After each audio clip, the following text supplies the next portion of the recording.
mali ako pag sumisigaw ako. Utos yun. 58:1 ng Isayas. Basa! Humiyaw ka ng malakas. Huwag kang magpigil. Ilakas mo ang iyong tinig na parang pakakak.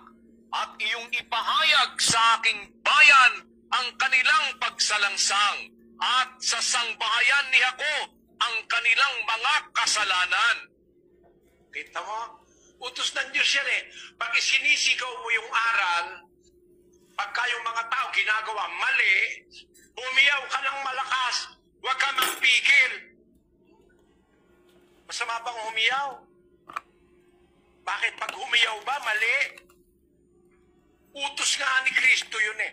Ang pangangaral, merong pahiyaw, merong pa paamo-amo, no?